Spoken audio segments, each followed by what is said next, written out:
Assalamualaikum warahmatullahi wabarakatuh. Kami dari kelompok 10 ingin mempresentasikan motif dan fungsi dari suatu bisnis.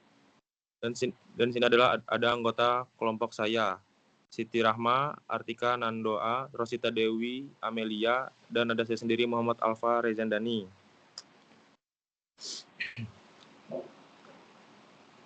Apa itu bisnis? Suatu bisnis diciptakan untuk menyediakan produk atau jasa kepada pelanggan. Jika bisnis tersebut dapat melakukan operasinya secara efektif, maka pemilik bisnis itu akan memperoleh tingkat pengembalian yang wajar atas investasi mereka di suatu perusahaan.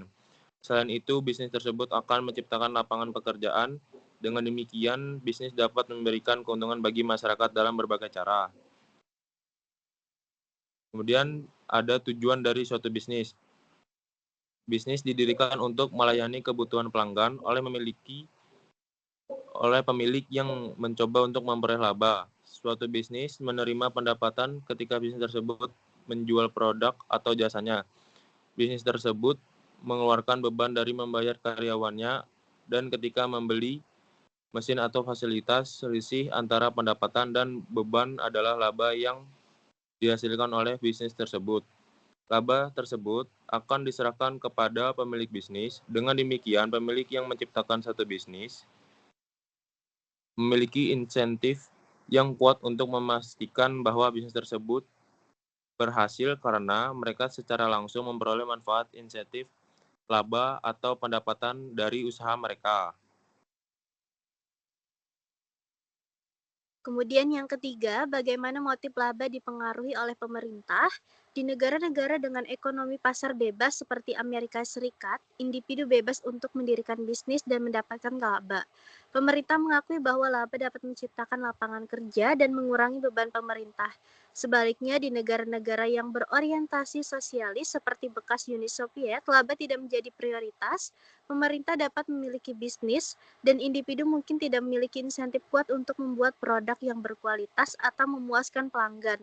Di kebanyakan negara, individu sekarang diperbolehkan untuk memiliki bisnis, meskipun beberapa pemerintah memberikan lebih banyak insentif dibandingkan dengan pemerintah lain guna mendorong para individu menciptakan bisnis baru.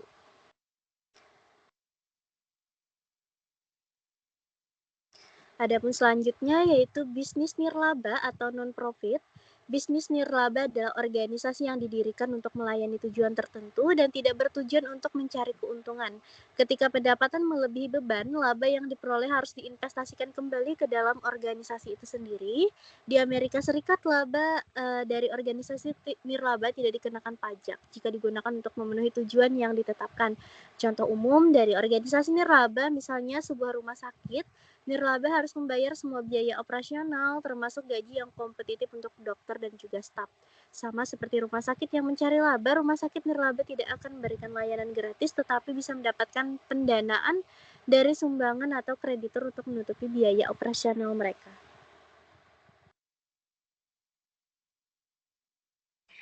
Kemudian yang keempat, ada sumber daya produksi. Untuk menghasilkan produk dan jasa, perusahaan bergantung pada faktor-faktor produk yang meliput 1. Sumber daya apapun dapat digunakan dalam bentuk alamiahnya seperti tanah. 2. Ada sumber daya manusia. Manusia yang mampu bekerja untuk bisnis. Ketiga, ada modal, mesin, peralatan, perlengkapan, dan fasilitas fisik. Keempat, ada kewirausahaan,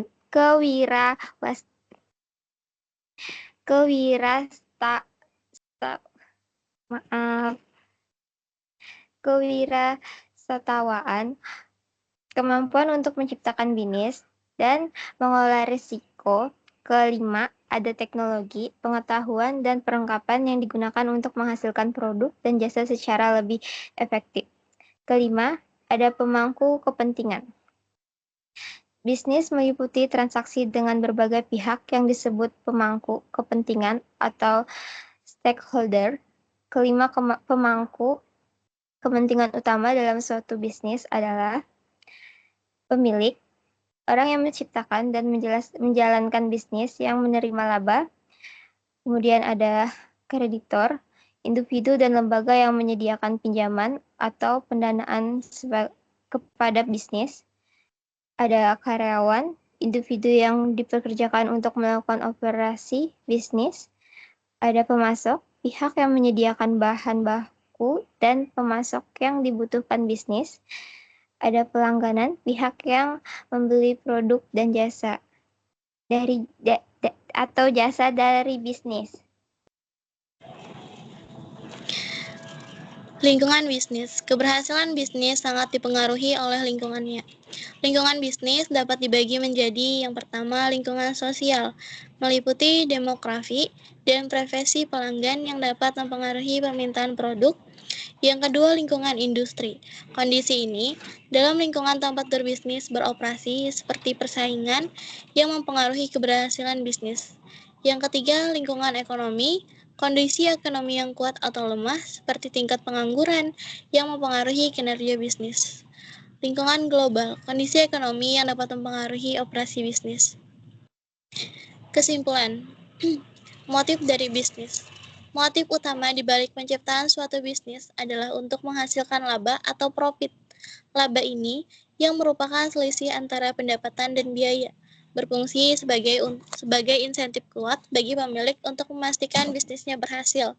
Adanya laba memotivasi individu untuk menciptakan dan menjalankan usaha yang efisien yang pada akhirnya bermanfaat bagi masyarakat. Fungsi dari bisnis. Fungsi utama dari suatu bisnis adalah menyediakan produk atau jasa yang diinginkan oleh pelanggan. Untuk mencapai fungsi ini, bisnis harus memanfaatkan sebagai faktor produksi, sebagai sumber daya alam, sumber daya manusia, modal dan kewirausahaan, kewirausahaan, dan teknologi.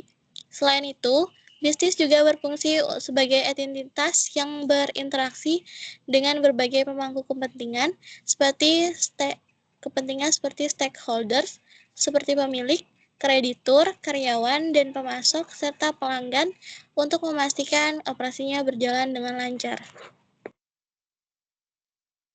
Oke, sekian dari kelompok kami. Assalamualaikum warahmatullahi wabarakatuh. Terima kasih.